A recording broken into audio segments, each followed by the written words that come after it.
மிதுன ராசி. மிதுன ராசி அன்பர்களை பொறுத்த வரைக்கும் இப்போ நடக்கக்கூடிய இந்த நேர அடிப்படையில தைரியங்கள் பிறக்கக்கூடிய ஒரு நேரமா இருக்குதுங்க. சில விஷயத்திற்காக நல்ல ஒரு வழி உங்களுக்கு பயன்படுத்தி வெற்றி பெறக்கூடிய நேரத்துக்குள்ள நீங்க வந்துட்டீங்க. ஏற்கனவே பல விஷயங்களை நீங்க சந்திச்சிட்டீங்க. பல தர்ம சங்கடமான சூழ்நிலைகளை சந்திச்சவங்க தான் இந்த மிதுன ராசி அன்பர்கள். தர்ம சங்கடமான சூழ்நிலைகள், அதுல அதிகமா இந்த மிதுன ராசி அன்பர்கள் சந்திச்சது இழப்புகள். நல்ல மனுஷங்களை நிறைய இழந்திருப்பீங்க. உங்களுக்கு யார் உதவி செஞ்சாங்களோ அவங்கள இழந்திருப்பீங்க. அது இயற்கையின் கொடுமை, நீங்க காரணம் கிடையாது. இன்னைக்கும் மிதுனராசி அன்பர்கள் பாவம் பார்க்கக்கூடியவங்க, பரிதாபம் பார்க்கக்கூடியவங்க, நல்லவங்களை பயன்படுத்தி கொள்ளக்கூடியவங்களா இருக்கீங்க. இந்த உலகத்தை விட்டு சில நல்லவர்கள் உங்களை விட்டு செஞ்சுட்டாங்க, உலகத்தை விட்டே போயிட்டாங்க. அதுக்கு நீங்க பொறுப்பு கிடையவே கிடையாது. அந்த நல்லவர்கள் தான் உங்களுக்கு ஒரு வில் பவரா இருந்திருக்காங்க. இப்போ நீங்க துவண்டு போயிட்டீங்களா? பயப்படவே பயப்படாதீங்க, நீங்க துவளவே வேண்டாம். இன்னமும் உங்களுக்குள்ள நம்பிக்கை இருக்கு. இந்த அத்தியாயம் எப்படி அப்படின்னா, இப்போ நான் உங்களுக்கு சொல்ல வர்றது, பிரம்மன் உங்களுக்கு ஒரு எழுத்து எழுதிட்டாரு. பிரம்மன் எழுதுனதை யாராவது மாத்த முடியுமா? முடியாது. ஆனா உண்மையான நம்பிக்கை வைத்தா பிரம்மன் எழுதியது உங்களுக்கு கர்ம விதி அடிப்படையில தான் எழுதியிருப்பாரு. அப்போ கர்ம விதியின் அடிப்படையில எழுதிய விதியை கட்டாயம் மாற்ற முடியும். அந்த கிறுக்கல்களை ஒரு லப்பர் கொண்டு அழைக்க முடியும். நான் சொல்றேன், நம்புறேன். அப்போ நான் உங்களுக்கு நிறைய எடுத்துக்காட்டு இருக்கு. அதுல ஒண்ணு சொல்றேன். மார்க்கண்டேயருக்கு 16 வயசுல மரணம் சம்பவிக்கணும் அப்படின்றது ஜோதிட விதி. ஆனா அவரு சுவாமி கேட்டுதான் கொடுத்தாரு. அவங்க அப்பா அம்மாவுக்கு ஒரு குழந்தை வேணும்னு கேக்குறாரு மார்க்கண்டேயரோட அப்பா. அப்போ உனக்கு அழகான பிள்ளை வேணும் அப்படின்னா 100 வயசு வரைக்கும் இருப்பாரு, அறிவான வயசு வேணும்னா 16 வயசு வரைக்கும் இருப்பாரு, என்கிட்ட திரும்ப வந்துருவாரு அப்படின்னு சொல்லுவாரு. அப்போ என்ன குழந்தை வேணும்னு கேக்குறப்போ அந்த மார்க்கண்டேயருடைய தந்தையார் சொல்றாரு, எனக்கு அறிவான பிள்ளையார், 16 வயசுல உங்ககிட்ட வர பிள்ளையா இருந்தாலும் பரவாயில்ல, எனக்கு அறிவான பிள்ளை தான் வேணும் அப்படின்னு கேக்குறாரு. அப்படி பிறந்தவர் தான் மார்க்கண்டேயர். அப்போ அவருடைய உயிர் 16 வயசுல பிரியணும், அதுதான் விதி. ஆனா யம தர்மராஜர் கண் வைக்கிறாரு, ஒரு பாசக்கயிறை வீசி எறிகிறாரு. ஆனா மார்க்கண்டேயர் நம்பிக்கையோடு பகவான சரணாகதி அடைகிறாரு. அப்போ எதற்காக? உயிர் போக போகுது அப்படின்னு இல்ல, உயிர் போற நிலையிலும் நீதான் வேணும் அப்படின்னு சொல்லிட்டு. அப்போ உயிர் மீது ஆசை வைத்து மார்க்கண்டேயர் இறைவனை ஆற தழுவல. ஒரு பயமே கிடையாது, பயத்துல கிடையவே கிடையாது. அன்போடு கட்டி கொள்கிறார். உன்னை விட்டு என்னால போக முடியாது அப்படின்னு சொல்லிட்டு அந்த பாசக்கயிறு சுவாமி மேல பட்டு சுவாமி சேர்த்து இழுக்கிறார். இது மார்க்கண்டேயருடைய வரலாற்றுல வரும், புராணத்துல படிச்சுக்கோங்க. எதுக்கு நான் இந்த இடத்துல மிதுன ராசிக்கு நான் இதை சொல்றேன் அப்படின்னா, அந்த விதியை எப்படி இறைவன் மாத்தினாரோ அதற்கு பிறகு சிரஞ்சீவியா, என்றுமே சிரஞ்சீவியா மார்க்கண்டேயர் இருக்கணும் அப்படின்னு அருள் புரிகிறார் பகவான். இப்படி ஒரு சம்பவம் நடந்திருக்குன்னா நம்மளுடைய விதியும் மாற்றப்படும். எத்தனையோ இழப்புகளை நீங்க சந்திச்சிருக்கீங்க மிதுனராசி அன்பர்கள். வெறுப்பானவர்களாக பல பேருக்கு நீங்க தெரியலாம். உண்மையிலேயே ரொம்ப நல்லவர்கள் மிதுனராசி அன்பர்கள். ஆனா பல பேர் மிதுனராசி அன்பர்களை வெறுப்பானவர்களா பாக்குறாங்க. காரணம் என்னன்னா, பொய்யா சம்பாதிக்கிறவங்களை பார்த்தா மிதுனராசி அன்பர்களுக்கு பிடிக்காது. நியாயமா சம்பாதிங்கன்னு மிதுனராசி அன்பர்கள் சொல்லுவாங்க.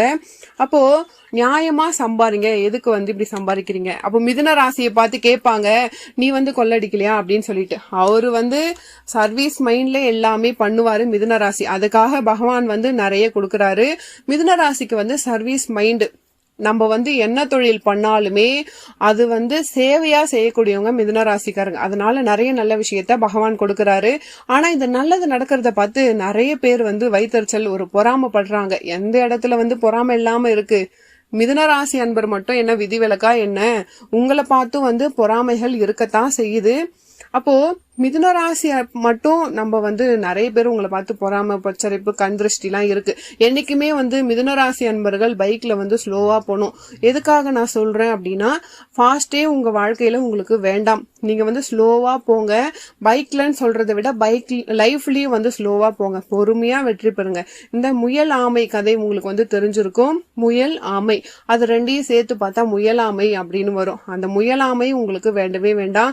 முன்னுக்கு வரக்கூடிய ஆமையாக நீங்க இருந்துக்கோங்க. அப்போ ரெண்டுமே பந்தயம் நடக்குது. முயலும் ஆமை தான் பழைய காலத்துல. அது ரெண்டுமே முன்னோக்கி தான் போகுது. என்னைக்குமே ஆமை பின்னோக்கி வரவே வராது. அப்போ ஆமையாகவே மிதுன ராசிக்காரங்க இருந்துக்கலாம். முன்னோக்கி நீங்க செல்லுங்க. முயன்று வருகிறது ஆமை அப்படின்ற மாதிரி இருக்கட்டும். ஆமை பாத்தீங்கன்னா அது மண்டை ஓடு மாதிரி ஒரு சேஃப்டி பண்ணி வச்சிருக்கும். முயல் எங்கேயாச்சும் போச்சு கம்பியில மாட்டுச்சுன்னா ஒரு கிழிச்சுக்கும். ஆனா ஆமை அந்த கம்பிக்குள்ள கூட அழகா போயிட்டு வந்துரும். அப்போ நீங்க வந்து ஒரு ஓடு மூலியமா அது வந்து அது தற்காத்துக்குது. அதே மாதிரிதான் இந்த மிதுன ராசி அன்பர்கள் இந்த பதிவை பாக்குறீங்க, உங்க வாழ்க்கையில நீங்க ஜெயிக்கணும் அப்படின்னா முதல் விஷயம், நீங்க உங்க வாழ்க்கையில ஸ்லோவா போனீங்கன்னா கண்டிப்பா ஜெயிச்சிருவீங்க. பதட்டப்படவே படாதீங்க. பதட்டப்படாம இருந்தீங்கன்னா கண்டிப்பா உங்க வாழ்க்கையில உங்களால ஜெயிக்க முடியும். மிதுன ராசி அன்பர்களை பொறுத்த வரைக்கும் நீங்க வந்து ஸ்லோவா போகணும். நான் சொல்றது ஒரே விஷயம் அதுதான். அமைதியான வாழ்க்கையில நீங்க போங்க. மிதுன ராசி அன்பர்களுக்கு நிறைய இடத்துல நல்ல மாற்றங்கள் ஏற்படும். இந்த ஸ்லோவை நீங்க மெயின்டைன் பண்ணுங்க. சென்டர்லயே போங்க, நேராகவே போங்க. நீங்க பொறுமையா தான் போறீங்க, ஆனா உங்களுக்கு வெற்றி கண்டிப்பா வந்து கிடைக்கும். உங்களுக்கு நடந்த கடந்த கால விஷயத்துல சில உறவுகள் இழந்திருக்கலாம், சில விஷயத்த நீங்க இழந்திருக்கலாம், சில மனிதர்களை இழந்திருக்கலாம். அவங்க எல்லாரையுமே புது வடிவத்துல நீங்க பெற போறீங்க. ஒரு புது தாட், புது மைண்ட் உங்களுக்கு உருவாக போகுது கண்டிப்பா. அப்போ ஒரு அங்கீகாரம் பெற்ற மனிதராக இந்த உலகத்துல நீங்க வரப்போறீங்க. இது வரைக்கும் ஒரு விஷயம் எனக்கு நடக்கலையே, எனக்கு வரலையே, ஏன் இந்த இடத்துக்கு என்னால போக முடியல, எவ்வளோ ஃபீல் பண்ணிருக்கீங்க. உண்மையா இல்லையா? இந்த இடம் ஏன் எனக்கு கிடைக்கல, இந்த விஷயம் ஏன் எனக்கு அமையலன்னு ஃபீல் பண்ணிருக்கீங்க இல்லைங்களா? அந்த ஃபீலிங்ஸ் எல்லாம் இப்போ முடிவுக்கு வரப்போது. உங்க கருத்தை எல்லாம் கடவுள் வந்து ஏத்துக்கிட்டாரு. உங்க வாழ்க்கையில உங்களுடைய அப்ளிகேஷன் எல்லாம் கடவுள் வந்து பாத்துட்டாரு. இப்போ இந்த காலகட்டத்துல உங்களை ஜெயிக்க வைக்கணும் அப்படின்றதுக்காக தான் இந்த பதிவை நீங்க பாத்துட்டு இருக்கீங்க. எந்த வழியில நீங்க போகணும்? பொதுவா மிதுன ராசி அன்பர்களை எடுத்துக்கிட்டா நிறைய பேர் ஆசிரியரா இருப்பாங்க. டீச்சிங் ஃபீல்டு, ஏதாவது ஒரு டீச்சிங் ஃபீல்டு, கலை சம்பந்தப்பட்ட தொழில கூட நீங்க இருக்கலாம். பாடகராக பாட்டை சொல்லி கொடுக்கறவங்க, இல்ல வாத்தியார் தான் அதிகபட்சத்துல மிதுன ராசி அன்பர்கள். அதே மாதிரி இன்ஜினியர், தகவல் தொழில்நுட்பம், இன்ஃபர்மேஷன் டெக்னாலஜில கூட நிறைய பேர் மிதுன ராசிக்காரங்க இருப்பாங்க. ஏன்னா ரொம்ப பொறுமைசாலிகள். ஐடி பீப்புள்னு சொன்னா ஐடி பீப்புள் மாதிரி பொறுமையானவங்க யாருமே கிடையாது. ஐடில ஒர்க் பண்ணக்கூடிய, இந்த தகவல் தொழில்நுட்பத்துல வேலை செய்யக்கூடிய அவங்க கூட ரொம்ப பொறுமையானவங்க யாருமே கிடையாது. அவங்கெல்லாம் வந்து துக்கம் அப்படின்ற போர்வையை பொய்த்துக்கிட்டு தான் வேலை பாக்குறாங்க. அது துக்கம்னு தெரியுது, சந்தோஷம் இல்லைன்னு தெரியுது, இருந்தாலும் அதை பொழுத்திக்கிட்டு வேலை பாக்குறாங்க. இதுதான் வந்து மிதுனம். நம்மள பல பேர் வந்து சித்தரிக்கிறாங்க, கேளிக்கையா பாக்குறாங்க, ஒரு என்டர்டைன்மெண்ட் மாதிரி நம்மள வச்சுக்கிறாங்க. ஆணா இருக்கட்டும் பெண்ணாக இருக்கட்டும் மிதுன ராசி அன்பர்களை வச்சு ஒரு என்டர்டைன்மெண்ட்டே போய்கிட்டு இருக்குன்னு தான் சொல்லணும். இருந்துட்டு போட்டோம், 10 பேர் சந்தோஷமா பேசிட்டு போட்டோம், வேற என்ன வந்து பண்ணிட முடியும்? நம்ம வந்து சில பேருக்கு சொல்றோம், ஏன்னா நிறைய பேர் வந்து சில இதுல வந்து கமெண்ட்ல வந்து திட்டிட்டு கூட போவாங்க. ஆனா ஸ்கிரீன்ல வர்றது ரொம்ப பெரிய கஷ்டம் அப்படின்ற மாதிரி. அப்போ உண்மையை வந்து நம்ம பேசுறது பெரிய ஒரு சிரமம் தான். ஏன்னா யார் வேணா என்ன வேணா வந்து பேசிட்டு போலாம். அதுதான் வந்து நான் சொல்ல வரேன். நீங்க வந்து உங்களுக்கான தெளிவை நீங்க புரிஞ்சுக்கோங்க. கண்டிப்பா நீங்க வெற்றி பெறக்கூடியவங்க தான் மிதுன ராசி அன்பர்கள். ஆளுமை திறன், கணக்கர்கள், எழுத்துப்பூர்வமான கணக்காளர்கள் எல்லாம் இருப்பாங்க, அட்வொகேட் இருப்பாங்க, ஜட்ஜி இருப்பாங்க, நீதி அரசர்கள் மிதுன ராசியில இருக்கவங்க வருவாங்க. அப்போ இது மாதிரியான துறையை நீங்க தேர்ந்தெடுக்கலாம். நான் வந்து ஏதோ ஒரு சிமெண்ட் ஒர்க் பண்றேன், பெயிண்ட் ஒர்க் பண்றேன், நீங்க வந்து ஜட்ஜி வக்கீல்னு சொல்றீங்களேன்னு கேட்கலாம். மிதுன ராசி அன்பர்களே, நீங்க இருக்கிற இடத்துல நீங்க தான் ஜட்ஜி. நீங்க வந்து வாதிடக்கூடியவர், ஒரு விஷயத்துக்காக போராடக்கூடியவர், பொறுத்து காத்து வெற்றி பெறக்கூடியவர், பொறுத்து காத்து வெற்றி பெறக்கூடியவர். நல்லா கவனிங்க, சும்மா கிடையாது.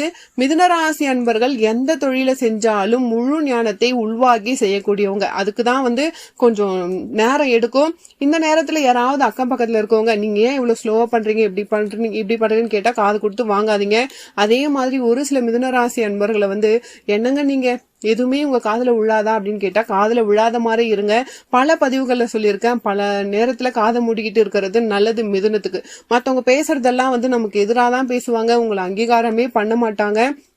மிதுன ராசிக்கு ஒருத்தவங்க முக்கியத்துவம் கொடுக்கவே மாட்டாங்க, ஒரு குறை சொல்லிக்கிட்டே இருப்பாங்க. நீங்க வந்து ஒரு பெரிய அதிகாரத்துல இருப்பீங்க, ஆனா உங்களுக்கு மேல இருக்க ஒருத்தர் வந்து உங்களுக்கு மரியாதையே கொடுக்காம வந்து பேசிக்கிட்டு இருப்பாரு. அப்போ இந்த மாதிரி விஷயத்துல எல்லாம் நீங்க வந்து ஜெயிக்கணும் அப்படின்னா எல்லாத்தையும் காதலே வாங்காம காதை மூடிக்கிட்டு அமைதியா இருக்கிறது தான் ரொம்ப ரொம்ப நல்லது அப்படின்ட்டு நான் சொல்ல வரேன். மிதுன ராசி அன்பர்களை பொறுத்த வரைக்கும் யாரை நினைச்சும் நீங்க கவலைப்படவே வேண்டாம். உங்க வாழ்க்கையை நீங்க பார்த்துட்டு போங்க. ஏன்னா மிதுன ராசி அன்பர்களை பொறுத்த வரைக்கும் எந்த தொழிலை செஞ்சாலுமே முழு நாணத்தோட நீங்க உள்வாங்கி செய்யக்கூடியவங்க அப்படின்ட்டு நான் சொல்லிட்டேன். ஏன்னா கொஞ்சம் பொறுமையா இருக்கிறதுக்கு காரணமே அதுதான். மிதுன ராசி அன்பர்களை பொறுத்த வரைக்கும் நான் உங்களுக்கு ஒரு விஷயம் சொல்லணும் அப்படின்ட்டு ஆசைப்படுறேன். ஏன்னா மிதுன ராசி அன்பர்களை பொறுத்த வரைக்கும் நிறைய நல்ல விஷயங்கள் உங்ககிட்ட இருக்கு. அடுத்தவங்களை கெடுக்கணும்னு நீங்க ஒருபோதும் நினைச்சதே கிடையாது. சில வழி நடத்தக்கூடியவங்க, அதாவது உங்களுக்கு வழி நடத்துறாங்க ஒருத்தவங்க, உங்களுக்கு குருவா இருக்காங்க, அவங்களுக்கு நல்லது நடக்கல அப்படின்னா கூட முதல்ல ஆளா ஃபீல் பண்ணக்கூடியது இந்த மிதுனராசி அன்பர்கள் தான். உங்களுக்கு மேல ஒரு அதிகாரியோ உயர்ந்த பதவியில இருக்காங்களோ அவங்களுக்கும் நல்லது நடக்கணும் அப்படின்னு நினைக்கக்கூடியவங்க இந்த மிதுனராசி அன்பர்கள். எத்தனை பேருக்கு அந்த எண்ணம் இருக்கும்னு நினைக்கிறீங்க? நிறைய பேர் முதலாளியே திட்டக்கூடியவங்களா தான் இருப்பாங்க. ஆனா இந்த மிதுனராசி அன்பர்கள் முதலாளி மனதையும் குளிர வைக்கணும் அப்படின்னு நினைக்கக்கூடியவங்களா இருப்பீங்க. அதாவது இந்த மிதுன ராசியில ஒரு சின்ன விஷயம் நான் சொல்றேன். மிதுன ராசி அன்பர்களை பொறுத்த வரைக்கும் தெரிந்தவர்களுக்கு நல்லது செய்யணும் அப்படின்னு நினைப்பாங்க. நிறைய பேர் தெரிஞ்சவங்க எல்லாம் விட்டுட்டு தெரியாதவங்களுக்கு தான் நல்லது செய்வாங்க, வெளியூர்காரங்களுக்கு தான் செய்வாங்க. செய்யக்கூடாதுன்னு சொல்லல, உள்ளூர்ல சிரமப்படுறவங்களுக்கு, நமக்கு தெரிஞ்சவங்களுக்கு நீங்க உதவி பண்ணலாம், அதுக்கப்புறம் வெளியூருக்கு போகலாம். குடும்பத்துல சிரமப்படுறவங்களுக்கு உதவி பண்ணுங்க, அதுக்கப்புறம் வெளியூர்ல இருக்கவங்களுக்கு போயிட்டு பண்ணலாம். இதுதான் தத்துவம். இந்த தத்துவத்தை இந்த மிதுனராசி அன்பர்கள் ஃபாலோ பண்ணுவாங்க. ஏன்னா புத பகவான் உங்களுக்கு ஆட்சி, உங்களுக்கு அதிபதி யாருன்னா புத பகவான் தான். மெர்க்குரி தத்துவ ஞானத்தை உங்களுக்கு கொடுப்பாரு, ஆராய்ச்சியை கொடுப்பாரு. யாருக்கு என்ன கொடுக்கணும், யார்கிட்ட என்ன செய்யணும், யார்கிட்டையும் கையேந்த கூடாது. அவங்க கொடுக்கறது எதுவா இருந்தாலும் ஏத்துக்கணும் அப்படின்னு நினைக்கக்கூடியவங்க மிதுனராசி அன்பர்கள். உண்மையா இல்லையா? அவங்க என்ன கொடுத்தாலும் நான் ஏத்துக்குவேன், அவமானம் கொடுத்தா கூட நான் ஏத்துக்குவேன். அந்த அவமானத்தில் அதிசயத்தை கண்டுபிடிச்சு நான் வெற்றி பெறுவேன். இது மிதுனராசியின் ஒரு தத்துவம்னே சொல்லலாம். யார் ஒருத்தவங்க எனக்கு இது கிடைக்காது, எனக்கு உனக்கு நடக்காதுன்னு சொன்னா கூட அவங்களுக்கு முன்னாடி அவங்களே பரிசு கொடுக்கற அளவுக்கு வளர்ந்து வருவாங்க இந்த மிதுனராசி அன்பர்கள். அப்போ கலை தாகம் கொண்டவர்கள் இந்த மிதுனராசி அன்பர்கள். ஒரு பொழுதும் தூங்கி விழிப்புறவங்க கிடையாது. தூங்கணும்னா நல்லா தூங்கி ரெஸ்ட் எடுக்கணும்னு நினைக்கிறவங்க, தூங்கிக்கிட்டே இருக்கிறவங்க கிடையாது. உடம்பு சோர்வுக்கு கொஞ்சம் ரெஸ்ட் எனக்கு வேணும், ஒரு அரை மணி நேரம் எனக்கு ரெஸ்ட் வேணும். உடலையும் பேணி பாதுகாப்பாங்க. மருத்துவத்திற்கு தன்னை சனியா பயன்படுத்திப்பாங்க. உடல் நலத்துல ரொம்ப கவனமா இருங்க, அதை சரியாதான் நீங்க பயன்படுத்துவீங்க, ஒரு குறையும் உங்களுக்கு வராது. இப்படிப்பட்ட மிதுனராசி அன்பர்களுக்கு இழந்த வெற்றிகள் திரும்ப உங்களுக்கு கிடைக்கணும் அப்படின்னா, சில விஷயங்கள் உங்களுக்கு சகாயமா இருக்கணும், பதவியில யோகம் கிடைக்கணும், பிசினஸ்ல ஜெயிக்கணும் அப்படின்னா இறைவன் வழிபாடு உங்களுக்கு ரொம்ப ரொம்ப முக்கியம். ஆனா பயங்கரமா இவங்களுக்கு தெரியுற மாதிரி அவங்களுக்கு தெரியுற மாதிரி பெரிய அளவுக்கு பிரார்த்தனை பண்ண வேணாம். சில பேர் பிரார்த்தனை அப்படின்ற பேர்ல வெளிப்படையா பிரார்த்தனை பண்ணுவாங்க. மனசார பிரார்த்தனை பண்ணா போதும், கண்டிப்பா கடவுள் துணை இருப்பார். இதுதான் மிதுனராசியின் சூட்சமம். நீங்க பெருமாளையும் சிவனையும் அதிகமா வழிபாடு பண்ணணும். பெருமாளையும் சிவனையும் நீங்க வழிபாடு பண்ணலாம். குரு தட்சிணாமூர்த்தி வழிபாடு அதிகமா பண்ணணும். ஏன்னா மிதுனராசி அன்பர்களை பொறுத்த வரைக்கும் குருவுக்கு அதிகமாக சம்பந்தப்பட்டவங்க. குரு இல்லைன்னா வாழ்க்கையில வெற்றியே கிடையாது. உண்மையா இல்லையா? ஒரு குரு இல்லை அப்படின்னா வாழ்க்கையில வெற்றி கிடைக்குமா? கிடைக்காது. அந்த குருவுக்கு சம்பந்தப்பட்டவர்கள் இந்த மிதுனராசி அன்பர்கள். அதனால நல்ல ஒரு குருவை தேர்ந்தெடுங்க. குரு தட்சிணாமூர்த்தியை தொடர்ந்து வழிபாடு பண்ணுங்க. உண்மையிலேயே உங்க ஆசைகள் எல்லாமே நிறைவேறும். உங்க பூஜை அறையில ஒரு விளக்கேத்தி வச்சுட்டு இந்த மார்க்கண்டேயர் எப்படி சுவாமி கிட்ட வழிபாடு பண்ணாரோ அதே மாதிரி, கடவுளே உன்னை தவிர எனக்கு வேற எதுவுமே எனக்கு தெரியாது.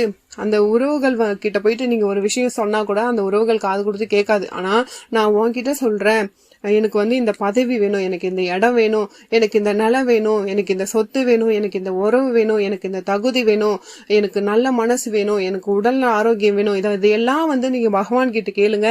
மிதுனராசி அன்பர்களே, கைமேல் பலன் நிச்சயமா உங்களுக்கு கிடைக்கும். நீங்க மனதார நீங்க வேண்டுங்க. பிரம்மன் எழுதிய விதி கிறுக்கப்பட்டிருக்கலாம், நீங்க உங்களுடைய வாழ்க்கையில கஷ்டங்கள் வந்திருக்கலாம். இப்போ சரஸ்வதி தேவியும் மகாலட்சுமியும் உங்களுக்கு அங்கீகாரம் கொடுக்கறாங்க. சரஸ்வதி நான் இருக்கேன், மகாலட்சுமி நான் இருக்கேன் அப்படின்னு சொல்றாங்க மிதுனராசி அன்பர்களுக்கு. அப்போ மிதுனராசி அன்பர்கள் இந்த காலகட்டத்துல கவலையே பட வேண்டாம். நல்லா தெரிஞ்சுக்கோங்க, சரஸ்வதியும் மகாலட்சுமியும் உங்களுக்கு அனுகிரகமா இருக்கும் பொழுது ஒரு குறையும் உங்களுக்கு வராது. முழு வெற்றி கிடைக்கும். தெய்வ பலம் உங்களுக்கு உண்டு. பிரம்மன் எழுதிய கிறுக்கல்கள் ஒரு முடிவுக்கு வந்துருச்சு. உங்க வாழ்க்கையில நல்லது மட்டுமே நடக்கும். விடுபட்ட விஷயங்கள் உங்களுக்கு வெற்றியா இருக்கும். இந்த பதிவு உங்களுக்கு ரொம்பவே பயனுள்ளதா இருக்கும். வீடியோ பிடிச்சிருந்தா அடுத்த பதிவுல மிகவும் ஒரு பயனுள்ள தகவலோடு வரப்போறேன். மறக்காம நம்ம சேனலை சப்ஸ்கிரைப் பண்ணி வச்சுக்கோங்க. மேலும் உங்க வாழ்க்கையில நீங்கள் சீரும் சிறப்போடும் செல்வ செழிப்போடும் வாழ நானும் இறைவனை பிரார்த்திக்கிறேன். அடுத்த ஒரு நல்ல பதிவில் மீண்டும் உங்களை சந்திக்கிறேன். நன்றி.